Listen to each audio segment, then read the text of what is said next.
YouTube family, what is up? So today I'm going to do something a little bit different. What we're going to do is we're going to do a combination of a cold call role play. My mic is on. Yep. We're going to do a combination of a cold call role play. And I also got someone that just recently closed his first deal. We're going to jump on and have that interview as well. So I'm taking two and just combine it into one. Let's rock and roll, YouTube. So if you want to jump on a cold call role play, pop in your phone number and let's rock and roll. Illumina says, I purchased your book at Kindle, but I have not received the ARV or rehab calculator. And how can I receive them? Thank you. So yeah, dude. So make sure. All right. So if you guys don't know what he's talking about, this is the book. All right. My wholesale community. So all you need to do is go to WTMbook.com. Just make sure that you put in your email and your name. And then just watch out for an email. So after you purchase the book or you got the book on Kindle for free, make sure you check your email, all right? But you need to go to WTMbook.com so that way you can get the ARV calculator, okay? So let's rock and roll. I know you guys have been waiting for this. So we are doing a combination of a cold call role play. And we also do is we got someone that's recently closed his first deal. I'm going to also have him jump on for for an interview to talk about his deal. So Milton, let me give you a call, man. 702. Once again, if you guys like this, make sure you, boom, smash that thumbs up, okay? 0860. Okay, here we go. Here we go. Oh, we need more people on here.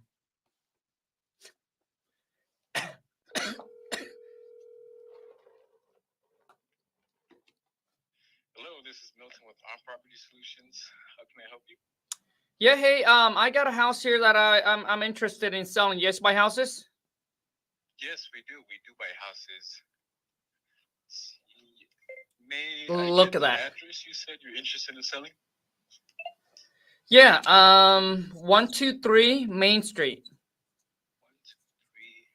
123. I'm going really easy on him because a lot of you be like, Khang, you're like really hardcore. Yeah, it's Khang. Khang, happy Friday. Yes, happy Friday. Happy Friday. So you do have a few minutes, right? Yes. Yeah, fantastic. Okay. So I have your property address down. I can tell you right now, he's not good at controlling the phone call. Okay, so is this property currently listed? No, it's not. Okay. Awesome. Okay, so Khang, now you did mention, you're interested in selling this property. So now, besides getting the right price for this property, what would be another reason, you considering selling this property?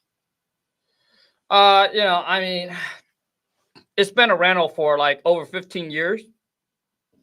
And I'm thinking about just selling it and just not, be a landlord anymore.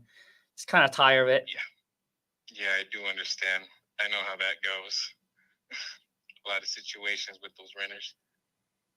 And let's see. So, I mean, is the property right now currently, what is it, vacant? Is it vacant right now, or is it occupied? It's vacant. Okay, it's vacant. And how long has it been vacant for? A month. About a month. Okay. About a month. And were you, well, obviously you were renting it to somebody. You weren't living at this property, correct? That is correct. Okay. Awesome. So, like, dude, that's poor listening skills. What are your plans for this if you were to sell this property here? Is it to move out of state by any chance? Like, dude, like, find a better situated place to stay in? He didn't listen. Like, well, I mean, I told you that the property was rented for, I think 15 years now. A renter's moving out. I'm just tired of being a landlord, and I just want to get rid of it. Got it. I see, Khang. So, Khang, if we can agree on a price, that like, he should have come in and built rapport. Like, you know what? Do you know roughly how play off of that. Sell and close escrow on this property? Like, dude, I'm going really easy. I mean, as soon as possible. There's nothing holding me back. Okay, So I want to show you guys, even if I go what would you easy, think, a lot of maybe you, 30 a lot of days you, or a sooner? lot of you couldn't even close. I'm sorry, say that again. So would you say about 30 days or sooner, or Yeah, I mean, closing escrow? Yeah. I'm fine with that. Yeah. Okay, awesome. Let me write that on the notes right here. That'll be better for you. Like, it's because he doesn't And know what to say Khang, next. Can you tell me a little bit about the property? Well, I mean, like I like, what do you want to know? I mean, it's just, it's 3-bed, 2-bath, 1,200 square feet. Has a two-car garage, built in like the 1980s. It's gonna need some work. Got it. Got 10-4. Okay. So let me see. So it's a three. You mentioned that it was a 3-bedroom, 2-bath, 1,200 square Like, dude, the feet, phone call. two-car So, garage, like, the way that he built talk, in it's the just like, 1980s. How? I'm gonna kind of line you up with some questions here to ask. Because I'm more of an information gatherer here. So, what would you rate the roof? Like, what's the condition of the roof on the property?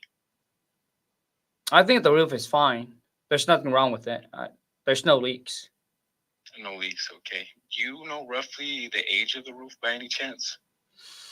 I think it's about 15. 15 years. Okay. And the interior, what's the condition of the interior? I don't know. I haven't been in it. Oh, you haven't been in it. Okay. I do understand. So when was the last time you were in it that you kind of peeked in there, took a look? Probably 3 years ago. 3 years. Okay. Do you have a property manager that kind of swings into here and there, or is just kind of you left it alone? No, I mean, we kind of manage our own property. Got it. Okay.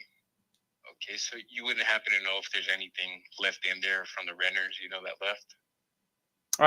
I haven't really checked, to be honest. Got it. Okay. And involving the area where the property Like, is dude, I'm going situated, like super easy on the would you guy. rate the area within the property? Like, rating the house or rating the what? Well, I would say the neighborhood. Like, what would you rate? Oh yeah, neighborhood I at? mean, gosh, the neighborhood is fine. It's I would say it's probably in the C plus B. So in between a CB kind of situation. All right. Oh my god, So, dude! Like, Khang, you did mention that you haven't been in there within, I want to say 3 years. You said you wouldn't happen to know if it still has stainless steel appliances when you kind of, set it up for the renter. no, there's no stainless steel appliances. Okay. I mean, this is the rental, so we typically don't put all the top notch in there. Got it. So that would mean no granite countertops No. as well? No. No updated bathrooms? No. Okay. And Khang, what do you think, we'll be able to get? Like, his tone of voice is like this. In today's market? That I don't know. What were you getting for rent with the renter? We were charging about $1,200 a month. 1,200. Okay, so then this guy's like Sleepy Joe. Okay, and man, I need some enthusiasm back. You mentioned as far as like the interior needs to be updated and kind of how much would you think is going to cost for us, to update this house and just kind of put it in a perfect condition again, kind of like an HD TV kind of condition, such as a modern day condition? I have no clue. You have no clue. Got it. Now, I do know you're not a contractor, are you, right? No, I'm not. No, okay, I figured. So I'm not a contractor myself, but if there was a ballpark kind of price, I know everything's kind of a little over the place now with prices and contractors and all that. just kind of to get the Like, the whole I want you interior guys to kind of see wrapped how up he's to going to make be it able look to good. close me. Like, I'm going Is there kind of super like a easy. ballpark figure in your mind that you would think, oh, it maybe be about 10,000, 5,000? Shoot, I mean, if I were to take a guess, I would say maybe 30,000, 30,000. but I don't know. Yeah, I completely understand. You know, it was just a ballpark figure, just kind of, you know, to give myself an idea. Okay. So, with that being said, for the interior, the condition from the outside, what would you kind of rate that as well for the exterior of the outside? Like what? Like 0 out of 10, or like I have to do the talking Yeah, for him. How would you like to rate that? Like 1 through 10, maybe? You know, like maybe need some work outside. Like, I'm the you know, one who maybe brought that broken up. Come windows on, or man. Shit, any bro. sort, you know, that would catch your eye that says, you know, this definitely needs Yeah, to be renovated. gosh, 1 out of 10. I like around a 6. 6, okay. Exterior would be a 6. Let me jot that down right here. Okay, and a kind of a ballpark figure on your end as well, just kind of how we went from the interior. What would you rate, you know, like the price for the exterior, kind of a ballpark figure, you know, to get that renovated again? I mean, the outside, probably just some landscaping, some paint. There's a broken window that needs to be replaced, but that's pretty much about it. Okay, so it's not too bad. Not as bad as the exterior, right? Let me see.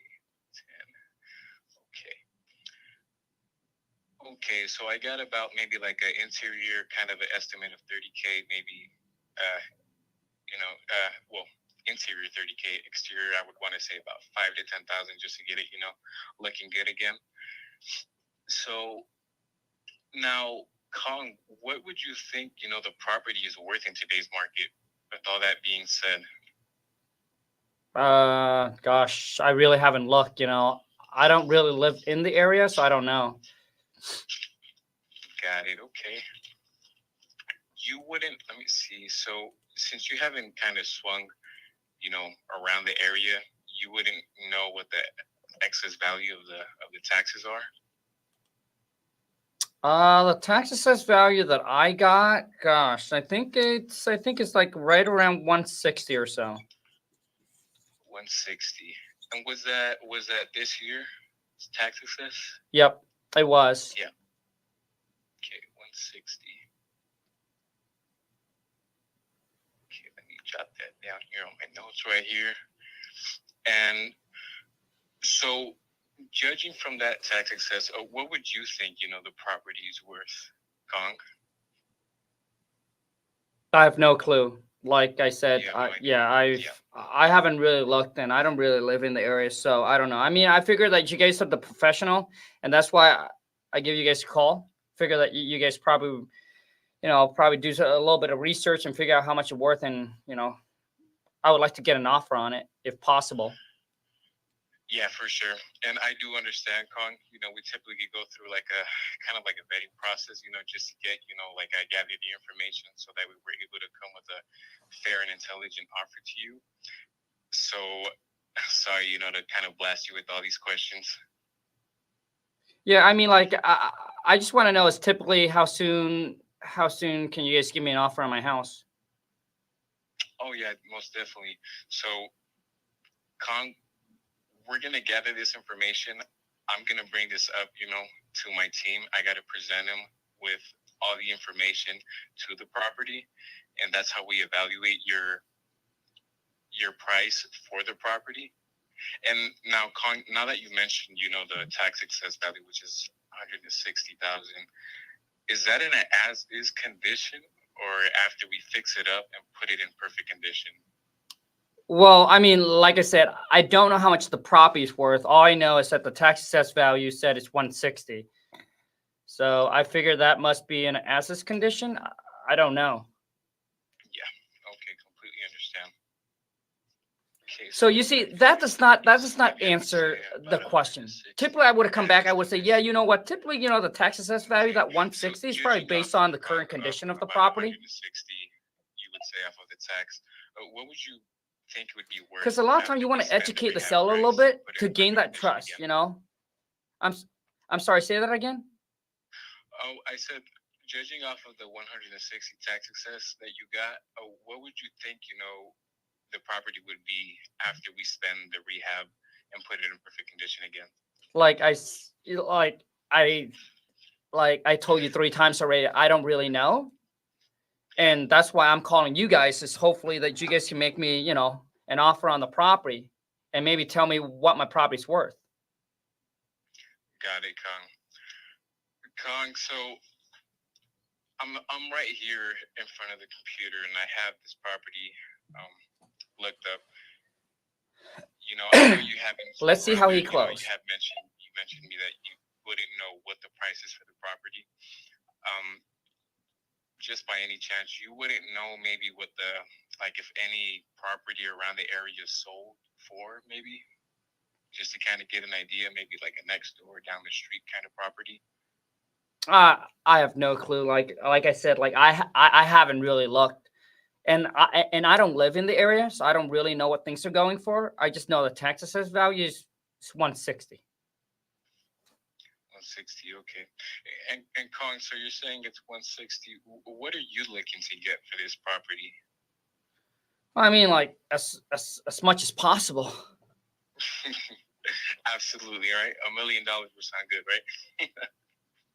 So, you did mention that you have no idea kind of what the property is going for or anything. Let me ask you, if we were to come in with cash, all cash, what would you like? He didn't even ask for the mortgage in your pocket. You need to ask for the mortgage, because that will allow to let you know how low can you get the seller to come down. In my pocket. I really don't know. I have no clue. Okay. Got it, Khang. Okay, so you have no idea. Okay, what's kind of going on? Yes, he's lost. Like he doesn't even know how to negotiate. Typically, when the tax success comes through within every year, it's just kind of evaluated, through the outside. Would you think that's a fair number? 160,000 for the property? Like, would you think you'd be okay, with that number? Well, like selling for 160? Yes. Is that what you guys are offering me? No, but since we are running, the information through them, I kind of have to present them with, an offer that you're kind of willing to walk away with, so we're able to kind of work from that. So, judging from the tax excesses, that's 160K. I'm just kind of wondering, would that be something, that you would think, hey, I could kind of maybe work from this? Yeah, and I would say 160 is just too low. Oh, it's too low. Okay. Too low. Okay. So what would you think would be fair to you to walk away with that property? Well, I mean, listen, we've been on the phone call for almost 17 minutes, and I have told you already that I'm calling to see if you guys can give me a cash offer on the property. I have no clue what the property's worth. And you keep on asking me over and over again, like how much I want for the property. Like I said, like if you're gonna offer me 160, just forget it. I'm not gonna sell for 160. So I just want to know, are you gonna make me an offer, or are you not gonna make me an offer? Yes, Khang. I'm sorry. I understand your frustration. On my end, I tend to get that, because I'm trying to gather all the information, Khang. But I do understand your frustration, Khang. I don't want you to,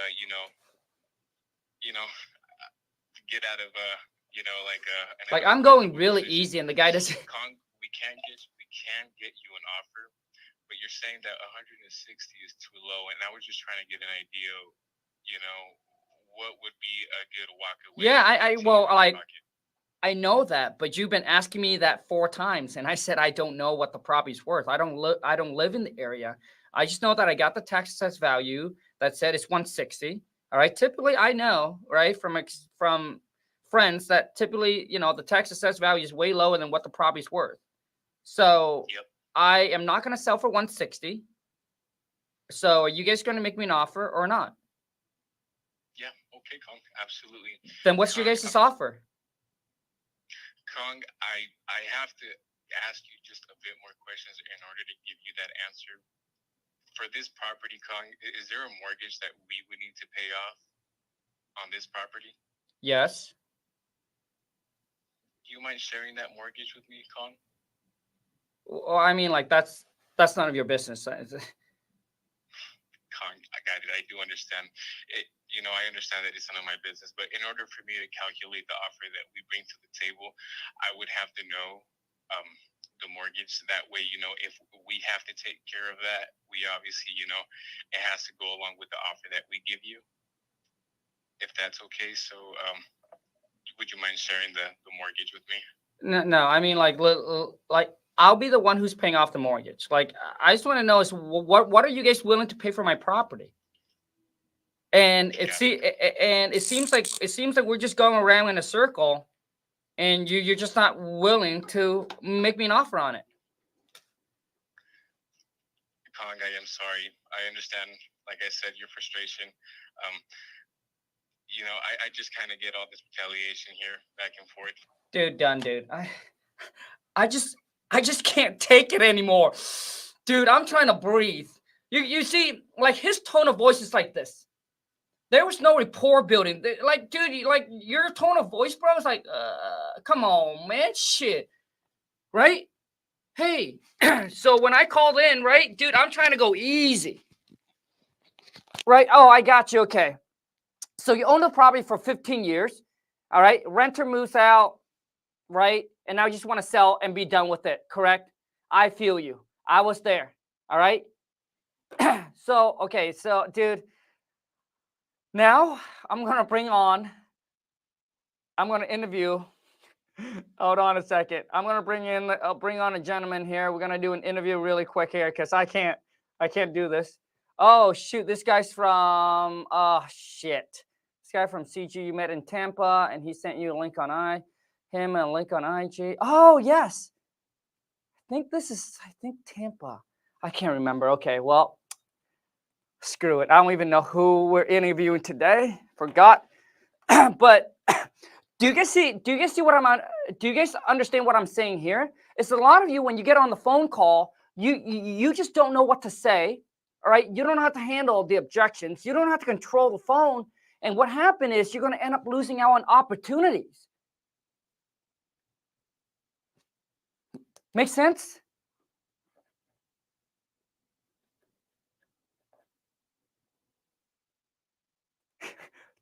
Dude, the guy doesn't sound interested. Like, I wanted to sell, but the guy, correct. He sounded like he didn't even want to buy. He sounded like, oh my God, I just want to be done with this. Like, he sounded like he didn't even want to buy. All right. Okay, so let's take some questions, but I'm gonna have someone jump on for an interview here really quick. So typically what I would do is I would say, going down to you don't know what the property's worth. Okay, not a problem. The tax assessed value is 160 on the property. Okay, you don't know what you like to get for the property. Well, let me tell you this. Since we are going to come in, we pay all cash, we can close on the day of your choice, we're willing to buy the property as is. I know that you don't live in the area, which is fine. You don't have to go there, clean the property up. We'll make sure that this is a hassle-free sale for you. What are you hoping, right, to get for the property? All right. And if sellers say, hey, make me an offer, then I would throw out a number, right? I would throw out par. So, all right. So I know that you said 160 is too low for you, but here's what I can tell you, Khang or John or Bob. So in the condition that your property's in, I'm seeing a property that just sold recently. And it seems like, after we spend that, $40,000 or so, right, to renovate the property, it's probably going to worth about, I would say, 185 to 200,000. All right. Now that's only if it's in perfect condition. But your house is not in perfect condition, right? It's going to need work, right? So I know that for us to pay you 160 and then we put 40 into it, we'll be at 200,000, which is, you know, there's just not enough room for us to make our margin. So I wouldn't say profit. I would say gain. I would say our margin, right? So it's not going to work. So unless you consider something less than 160, then maybe, you know, obviously, then maybe we can talk. But if you really like, you know, set on a number that's higher than 160, then it's probably not going to work for us. All right. Then I'm going to steer them. I'm going to push them away and say, hey, maybe it's best, John, if you have the 40,000, if I were you, I would just spend the 40 G's, you know, fix the property up. I don't know, you know, since you don't want to give me the mortgage amount, I don't know how much you owe on the property, but I assume that's probably less than 160, right? So if I were you, if you got the 40,000, I would go in there and just renovate it. So that way you can list it for 200,000 and make a lot more than selling it to us or another investor. So now you're pushing them away and you're giving them another options that they probably don't want to. And that's why you're pushing that option, because you know that he or she, that owner live away from the property, you know they don't want to do that, but you want to push that to them because they'll be like, no, that's not what I want to do. I just want to sell and be done with this. Okay, great. So John, I can tell you right now, if you want to just be done and get rid of this property and we can get this thing closed in the next 60 days, or 30 days or sooner, then I guess my question to you is, what's the least you're willing to walk away with in your pocket? Net to you, after mortgage is being paid off, after we take care of all your closing costs, all your fees, and taking over the property as is.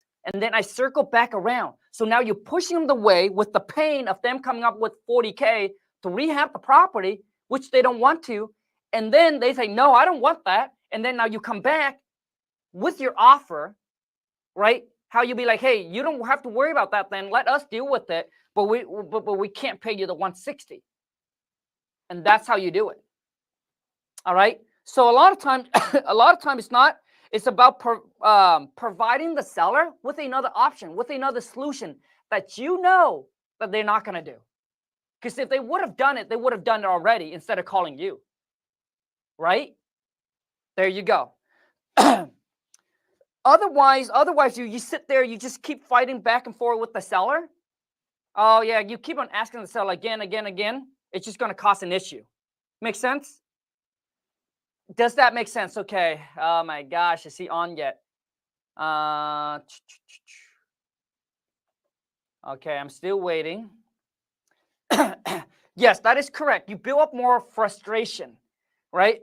When the seller keeps on telling you, especially if you are already asked the seller at least 2 to 3 times. Typically, I ask the seller at least 2 to 3 times, but different ways of asking. Okay? Shane, what up, dude? What's up, man? Shane, dude, I did not know. Hey, first off, bro, I want to say that, did I pronounce your name correctly? Yes. Shane, dude, it was an honor meeting you in Tampa, Florida, dude. And that was like, what, 4 years ago? That was in the middle of COVID, man. That's when COVID was going strong. You had a mask on, and I recognized you through the mask. Yeah. Well, dude, Shane, today we are live on YouTube, man. And I did a cold call role play 30 minutes ago. But now that I'm bringing you on, dude, Shane, let's talk about kind of your background, and then let's talk about your first wholesale deal, bro. Okay. All right. Yeah. So my background is I'm a college graduate. I graduated with 2 degrees, a criminal justice degree and a business degree. Oh, dang. You got history, bro. Yeah. Right. And oddly enough, like many people with college degrees, I landed in manufacturing, which had nothing to do with either degree. And I was working in manufacturing. I was getting closer to 40 years old, and my wife and I knew we wanted rentals, and we really weren't sure how to get rentals. We thought we had to save up to 20%. We thought we had to go to the bank and get a pre-approval. We thought we had to get a real estate agent, and obviously that's the long way. So it was in 2017. I found a real estate meetup online, And I told my wife, hey, let's go to this real estate meetup. Let's just ask some questions, find out what's going on. So we went to the meetup, and we walked in, and we said, hey, we're new. The crowd, it was like 12 people at a Panera Bread. That's what the meetup was. 12, like 10 guys and 2 ladies at a Panera Bread. Nice. Okay. And we talked about the rentals, and they asked us how we were going to get them. And I told them the story about saving 20%, going to the bank, getting a realtor, looking on the MLS. And they laughed and said, that's the wrong way. Like, you can do that. It works, but it'll take you forever. So in 2017, this is the end of 2017, they introduced me to direct to seller marketing and assigning contracts. Wholesaling. They didn't call it wholesaling. They didn't call it that, but yes, that's what it was. Got it. And at that point in time, I went home. My wife and I thought that it was illegal, like everybody else thinks it's illegal. And we started looking online, and we found, at that point in time, we found like Sean Terry, Kent Clothier, maybe Tom Kroll. We found a few people very few people talking about it. Max Maxwell has just started out. He was on YouTube. Yeah. And so it became real. Like, oh, here are these people that are doing it. So I kept going to meetups in my local area, and I found guys who were doing, they were wholesaling, but they weren't calling it that. They were just dealing in off-market properties. Got it. And I would ask them, hey, what attorney are you using? What title company are you using? Different things. And so I reached out to 2 of the attorneys. I offered to pay one of them for an hour of his time. I went and sat out with him, and we talked through the ABCs of a wholesale transaction. And he made it real for me. He made it legitimate for me. And I just started taking action. We started, for the first 9 months, we were just driving for dollars, me and my wife and my kids, on the weekends and days off. And driving for dollars. And that's how we got our first handful of deals, probably first 5 or 6 deals. We're driving for dollars. And my wife would be right in the passenger seat. She would write down the address. And keep in mind, like, we didn't have apps. There was no deal machine in 2017, 2018. We would get the addresses.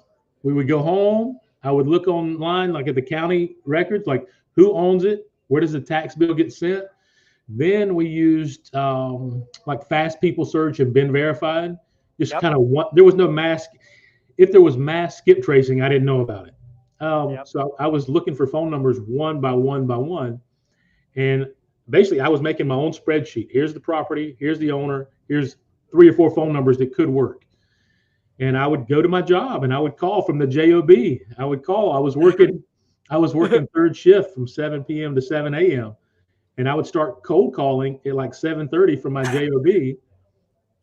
And we fumbled through the first couple of appointments. I didn't know what a roof costs. I didn't know what it costs to do a bathroom. So I'm just fumbling through and falling forward. And finally, I got a guy on the phone. He had a duplex close to a college here in our area. And I asked him about the duplex, and he got angry with me. He said, I'm tired of you people calling. You people call all the time. I will tell you, like I told the last 4 or 5 guys, make me an offer. If the offer's close, then we can keep talking. Yep. So of course I panicked. How do I make him an offer? I didn't even see this thing yet. So I reached out to some guys that I met at these local meetups, and they said, hey, look at Trulia, look at Redfin, look at Zillow, like take an average.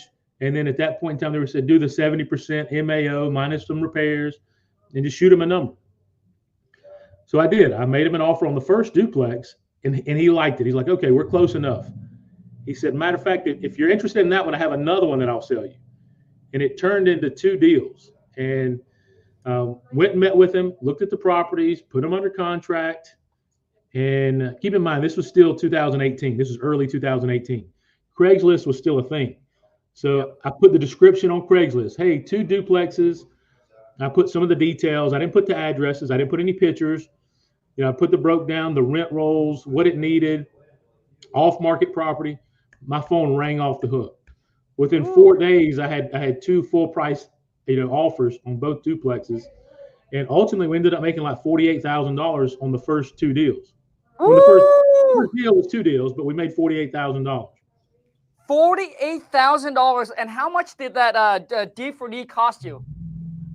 Maybe $100 in gas money over 6 weeks, 9 weeks period, give or take. Damn, Yeah. Shane, way to go, man. Hey, dude, this is not a plan. This is not a setup. All right. But since I brought Shane on, and we're talking about driving for dollars, I have never done this before, but I just wrap up a driving for a dollar mini course. All right. So for those of you who wants to get into driving for dollars, now I will do this one time for the early bird that wants to grab it. Okay. Go to WTMD4D.com. All right. So go check it out. But that is a step-by-step showing you exactly how to do it. So Shane was talking about, back then there were no Do Machine. So literally in this, I got Matt, which is from Do Machines, Jump On, to walk you through how you can drive for dollars virtually, or you can do it physically, right? If you're in the city, you want to drive around, you can use the app, dude, it's crazy. Or you can do it from home. You can hire your mom, your dad, you can get a VA, you can hire, your brother, your sister, or your nephew, whoever it is, that can actually drive for dollars and look for rundown houses for you completely virtual. Shane, how much easier it would have been if you would have had that software? Oh, so it would have been night and day difference. Yeah. So now, Shane, let's talk about that. So 48 G's, man, how did it feel? So at this time, you're still grinding at the JO to B. Yep. How did it feel, bro? Dude, so just to put some things in perspective. So in my JOB, I'm from the Southeast. I'm from South Carolina. Yep. We have a much lower cost of living here, right? And at that point in time, I was making about 80 grand a year at my job. And so just on this one deal, I made more than half my annual salary in this one deal. So it was life-changing. There's a thing in wholesaling, where once you start seeing these checks, once you see the checks, you can't unsee it. Yep. Your life has changed. Yep. And the thing is, once you have made that first 48K, now you'll be like, dude, how can I make, now the brain's starting to think and be like, dude, how can I make 48K every month? Yes. Yeah. So Shane, how long did it took you to the point where you actually quit? It was about 2 years, maybe 2.5 years. Okay. We'll just say from January 2018 to October of 2020. So whatever that is, a year and a half, almost 2 years. Okay. So and it wasn't because we didn't want to quit. Once you're married and you have children, you have certain responsibilities, then you have fear, a little bit of fear. Like, how am I going to feed these people? What if I have a slow month? What if I don't do any deals? So it was just the first couple of deals, my wife thought, well, what if this is just, beginner's luck? Yep. How do we know we can keep doing this over and over and over? And so it took about a year and a half. And then she saw that it was more consistent and that I was actually losing money by going to the JOB, and I should be in the streets. I should be doing this. So it was about, almost 2 years. And then we strategically left the W-2 world. We set aside 2 different bank accounts. One bank account for our house, our family, our lifestyle. If we want to go out to eat, if we want to go to the movies, we got to put gas in the car. What does that look like for 12 months if we don't do another deal? So smart. Then we also set aside for my business at that point in time, like what softwares was I using? What type of marketing was I doing? For the next 12 months, how much money did I need to keep the business floating if I didn't do another deal? And I'll be honest with you, that number was small. It was a small number. It was 120,000. 60,000 net for the house, family, 60,000 net for the business, and then we could coast for 12 months if we didn't do another deal. So my wife, we set.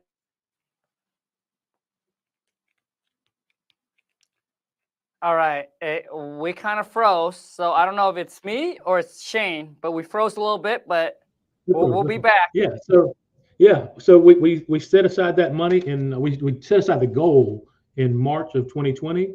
And by September of 2020, we had both accounts, both were set, we were good to go. So my wife gave me the green light to exit the JO to the B. JO to the B, Shane, I love it, man. So how long have you been jobless, dude? Since then, I've been wholesaling in real estate, like buying rentals, doing some fix and flips, since full time since October of 2020. Nice. So Shane, so 20. Okay, so now, how many wholesale are you doing? How many flips are you doing? And then I know you mentioned you also kept some, correct? Yes, yes, yes. So we've been super conservative on the ones we've kept. So we're up to like 16 rentals, Way and to we have go! we have a self storage facility, 47 unit self storage. Nice. So that's what we're keeping personally right now. And every once in a while we'll buy a new one. We'll keep one. The wholesaling, I've struggled for the longest time turning it into like a real business as opposed to just a hustle. Right. And I'm getting better. I've got a small team now. I've got a lot of the right players in the right seats, Nice. and we have some good momentum going behind us. So this month, I think we'll end up doing 5 or 6 deals. But I don't really get caught up on the number of deals. I know a lot of people want to brag. You know, I did 20 deals. Well, what's your average deal spread? If your average deal spread is 27 or 30 grand, and you do 5 of them, then you're good. You're good. Yeah. Shane, man, I love that mindset, because when I go to a real estate mastermind and I hear some of these guys and gals that said, hey, I did 20 deals, and they ask me how much I do. And, you know, it's almost kind of sometimes when you go to these mastermind, and I understand their ego and a lot of when you bring a lot of dudes into the room, you know, so there are people that are doing 20 deals, and they would ask me. And that's why I say I'm the smallest fish in the tank. Yeah. You know, we average about 6 to 7. But I said, hey, I don't know about your average deal, but mine is around 20 to 25K a pop. Yeah. You know, and I don't have a big team. I don't have a big operation or a big overhead. Yes. So for them, their average deal, dude, was 5K. Yeah. I know. 5K, plus they have a big office space. They got, I think they have 15 or 20 employees, because you got to understand, when you're doing that many volume, there's a lot of paperwork. Yes. Dude, there's a lot of paperwork. So your overhead is a lot higher, Yes. right? So for me, just like Shane, I rather focus on the profit instead of the numbers. Yes. Just like, you know, it sounds sexy to say, hey, I own 100 doors or 1,000 doors, but if you leverage every single one of them, or you're doing what's called syndication, right, then you don't own 100%. I'd rather own 10 units, but 100% of it, Yes. than 100 units and get a tiny piece of the pie. Yes. That's just kind of how I am. So Lon and I, we always focus on, and listen, when I first started too, I got caught up in the whole, you know, chasing the numbers, right? Who's doing more, right? Yeah. Who's doing more? And then I realized, dude, it's just more work, more headache, more hassle. You got to understand, dude, the more people you have, the more employees you have, it's just going to be more headache, more stress on you. That's all it is. Yes. And then Lon and I, we realized we just want to simplify our life and our business. So we want to run everything virtual, just a small team.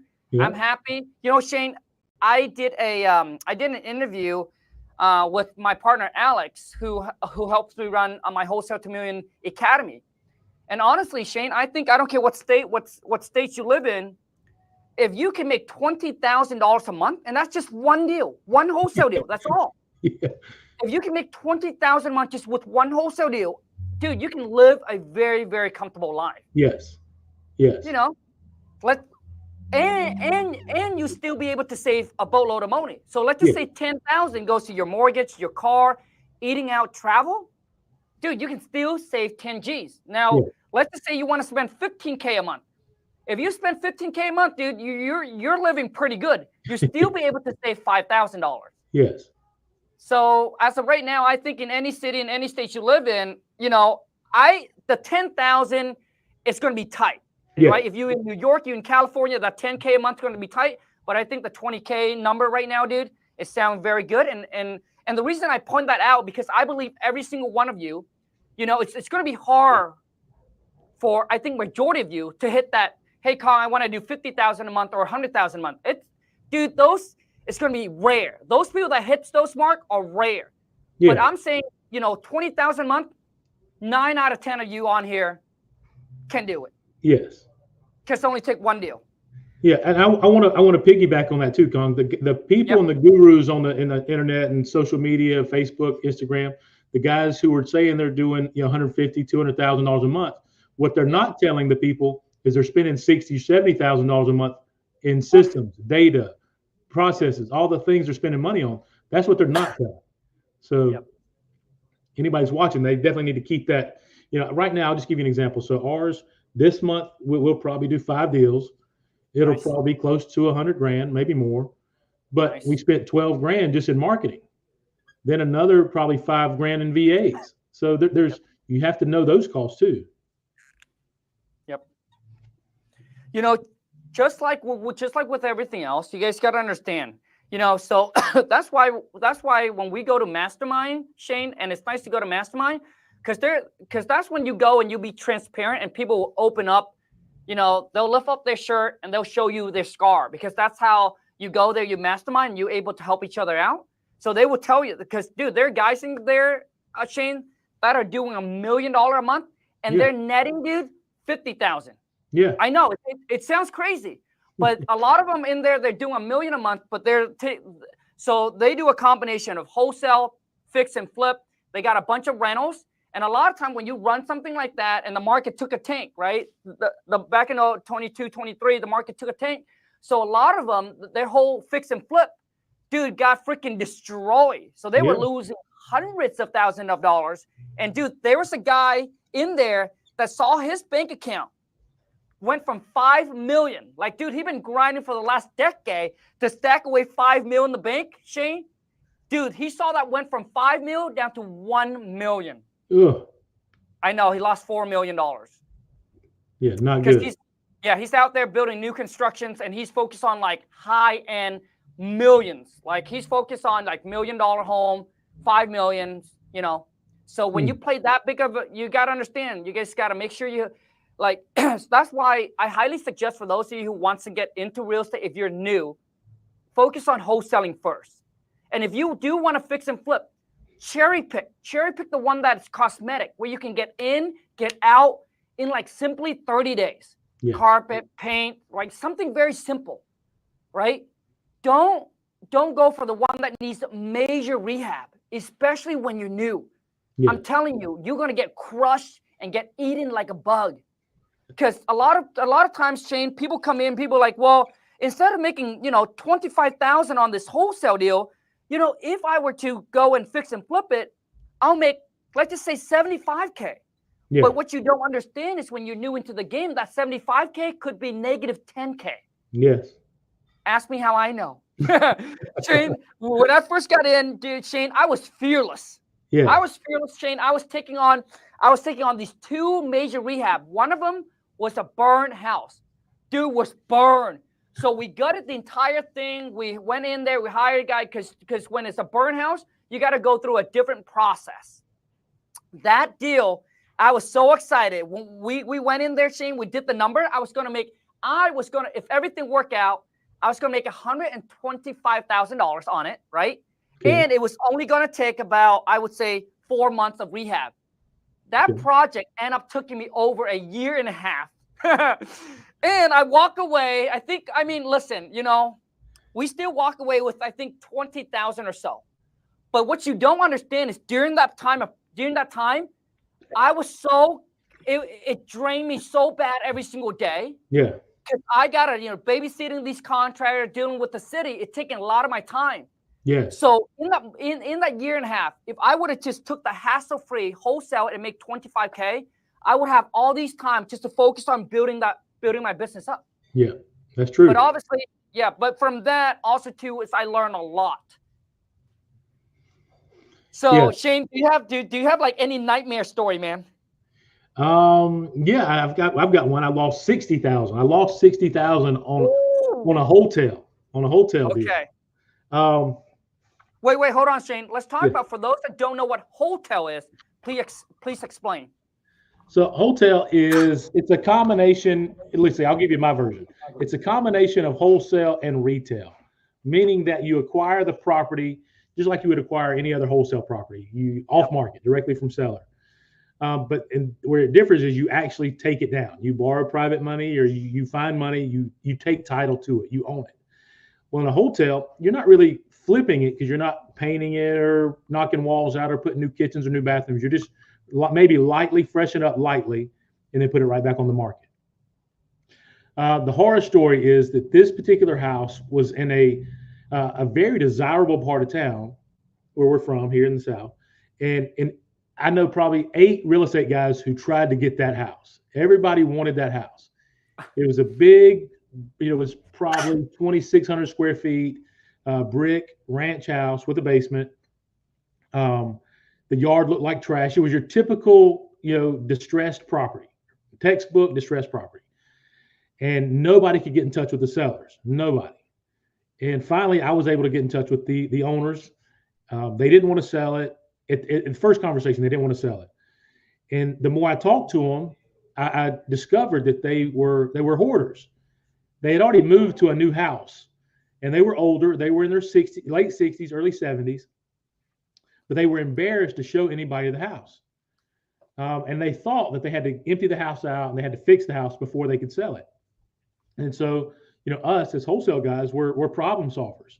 That's what we do. We solve the problem. So I explained to them, don't be embarrassed. I've seen houses. I'm sure I've seen houses way worse. It can't be that bad. And they let me come over and meet them. I went to meet them. We looked at the house. One of the reasons I was able to get the deal on the house was because I offered to help them relocate all their stuff to their new house. Nobody else was going to offer that. Nobody. So we agreed on a price. I agreed to help them move all their belongings, all their stuff they were hoarding.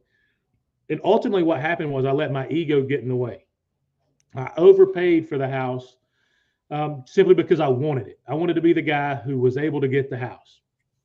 So first mistake, I overpaid. I let ego get in the way and I overpaid. Then in the basement, because there was so much stuff in the house, you really couldn't see the house. It wasn't until we got everything out of there that I realized it had extensive water damage in the basement. There was extensive black mold in the basement. And my wife, when she saw it, she's like, oh my gosh, we'd already bought the house at this point. We already owned it. It was ours. Yeah. We bought the private money. We discovered all the water damage in the basement, the mold in the basement. And we called some people in. We spent maybe $5 to $7 grand on the yard to get the yard cleaned up. We spent probably $5 to $7 grand to get the upstairs just all painted, all white. We spent some money to get some trees removed so you could see the house.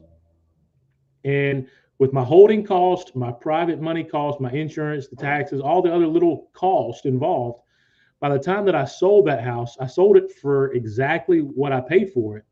But where I lost money was in the interest to my private money guy and all the holding costs, and then the money I spent out of pocket to do clean the yard up, to clean the house up, to remove. I probably spent close to $8 grand helping them relocate their junk in the U-Haul and 2 guys to move it, 4 or 5 dumpster loads. It was a nightmare. So the beauty of the whole thing is I went live on Facebook when I first bought the house. Hey guys, I just got this house. Eat your heart out. I know all you guys wanted it, but I got it. And then 9 months later, when it was all over with and I lost the money, I went live on Facebook and then told everybody, hey, look, I'm sorry. Here's what happened. And it's not really a loss. It's more of a lesson. Don't let the ego get in the way. Don't let the ego buy the house.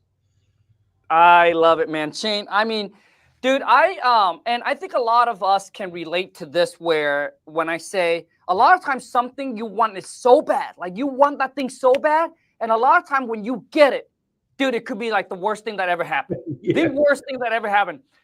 There's a house, Shane. I want it so bad. I was losing sleep over it because I was like, dang it. Why haven't the seller signed the contract, right? So this is the one, bro, that gave me freaking nightmare. Oh man. So anyways, I'm gonna keep it short. But I'm telling you, so for me now, I let everything just naturally be. I don't force anything, all right? And I let the number do the work instead of my emotion do the work. Yeah. So if the number don't make sense, dude, just don't. All right. Yeah. So I wanted so bad, Shane. When I got it, dude, I was like, finally, right? I was just thinking about it. Oh my God, how much money I'm gonna make from it. And when I got it, dude, that's the house, combined with the house that I just did that took me 1.5 years, almost got me go bankrupt. Dude, so at the time, Shane, I did 4 rehab. I got about $1.5 million tied up, and I just couldn't borrow anymore. It's tapped out, over leveraged. I got no reserve. Everything was just drained. I got Uncle Sam coming after me. Dude, it was crazy. The most stressful time of my life, Shane, And when I went through that, dude, and I tell you, man, there's only two reasons why I'm still here doing what I do. Number one is the wifey. Number two is God. Well, I should say number one is God. Yes. Dude, I found myself, Shane, in this dark hole. And I got down on my knees. I cried a little bitch. And I prayed to God. I said, God, baby Jesus, please show me the way. Show me the lights. Yes. Help me get out of this. And somehow, dude, some miracle happened, man. And I would just wake up and there's just things in my head. Khang, go do this, go do this. And eventually it takes a while, 6 months. I finally dig myself out of the hole. And the whole entire time, my wife was pushing me. She's Khang, you know, I believe in you. You got this. You can do this. And for me, Shane, the toughest part about that whole mess, dude, is that for me, if I was single, I wouldn't have a problem. Yeah. If I was single, dude, it's okay. I'll lose the money. I'll go bankrupt, whatever it is, right? I'll just start all over again. Yes. But the hardest thing for me during that time, Shane, is that it was the wifey. Yeah. That was the hardest thing for me, man, because Lon believed me and she trusts me, and I'm here putting our whole entire dude, we must have sacrificed at this point, dude, almost 12 years. Oh, man. Save up all these money, and I'm about to lose everything. Oh. So I got this big weight on my shoulders. Like, dude, I let the wifey down. I let the person who trusts me the most down. Yeah. That Shane, that was the hardest thing for me to get over. If I was single, dude, I'll be like, boom, done. Screw it. Yeah. I'll figure it out. I'll start over again. But the hardest thing was because I had the wife depend on me so much, but I felt like I let her down. Yeah. Yeah. So I'm in the same situation, but I have 3 kids too. You know, I have 3 kids. Oh. So yeah, I mean, you can't. There's no plan B. You got to make it work. Yeah. You got to make it work. And I'm telling you, for those of you have a wife, you have kids, you got a family that you need to take care of. I'm telling you right now, as a man, you need to suck it up. And what I mean by this is, don't just go quit, dude. Don't just be like, I'm sick and tired of my J-O-B. I'm done. I want to be out of this. And you want to quit because of for your own sake. Yeah. I'm telling you, dude, you don't want to do that. You don't want to put your wife and your kid through this financial stress. So I'm telling you, as a man, to suck it up. Go to the J-O-B, do whatever you can, squeeze out the X amount of time that you need to work on your wholesaling business. Once that wholesaling business starts to make you some money, right? Just like Shane said, dude, you got to get at least that 6 to 12 month reserve sitting in the bank account, knowing that, hey, if the next 6 months or 12 months, I'm not going to do any deals, that I still got some money that I can actually pay for this. Yeah. Very, very important. All right. Anyways, Shane, let me ask you this, man. We're running out of time, dude. How can people wait? First off, dude, where you're based out of? I want to know is where you're based out of, and how can people connect with you, dude? Based out of Greenville, South Carolina, and they can connect with me. I'm on Facebook, Shane Ninan on Facebook, Instagram, Shane_Ninan, or they can go to my website, www.shaneninan.com. I appreciate it, Shane. Thank you so much, man. No, thank you for having me, man. Thanks. I enjoyed the conversation, and I love what you're doing. I've been a fan since day one, so just keep on rocking. Shane, thank you so much. Now, you know what? Before I let you go, I need everyone to realize this. Shane, when did you start to buy rental property? So that's a unique thing too. That's I could probably take a 10-minute story to tell you that, but yeah. Remember I called the gentleman my very first wholesale transaction. Yep. That seller ended up becoming one of my good friends. He and I are still friends. Nice. And after we did those first 2 transactions, he brought me 3 more transactions. And then eventually I told him what my goal was. My goal was to buy rentals. My goal wasn't to wholesale or make assignment fees. That wasn't what I was trying to do. Right. And so the very next property is like property number 6 that he brought me. It was a 3-bedroom, 2-bath house. He brought it to me, asked me if I wanted to take it to my investors, to let my investors look at it. And he thought I was going to wholesale it. He was just make a little fee. And the gentleman's name is Greg. And I told him, Greg, I'd love to keep this. I'd love to have this. I just don't have, he wanted $65,000 for this house. And I just in conversation, owner finance came up, and he knew me, he liked me, he trusts me. So he let me buy the house. He owner financed it for me. I think I put $15,000 down. He financed $40,000 or $45,000, whatever it was. I went in and spent some money and freshened it up. And my first rental, my payments to him were like $483, and I turned around and rented the house out for $1,200 a month. And that was probably about a year and a half after I started wholesaling. Nice, dude. And so my first probably 8 rentals were all done with owner finance, just because I started working it into the conversation with sellers when I would go on appointments. I love it, dude. Especially the tired landlords, the older landlords who were used to mailbox Monet. Yep. Right? They had tons of equity. They didn't know anything on the house. So I just pitched them the story like, hey, I want to be like you when I grow up. How can I be like you when I grow up?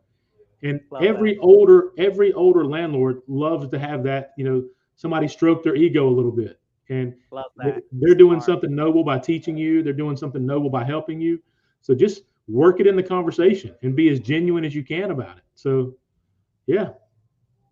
Shane, that right there, man, is gold. Appreciate you dropping the bomb, dude. And for those of you, if you can buy rentals through owner finance, that's probably the best way to do it. Yeah. No credit check, no W-2, no tax return. You don't have to show anything. And like Shane said, if you're able to build that relationship, feed into the convo, that's probably the best way to buy rental property. Yeah. Shane, thank you so much, man. We got to do this again, dude.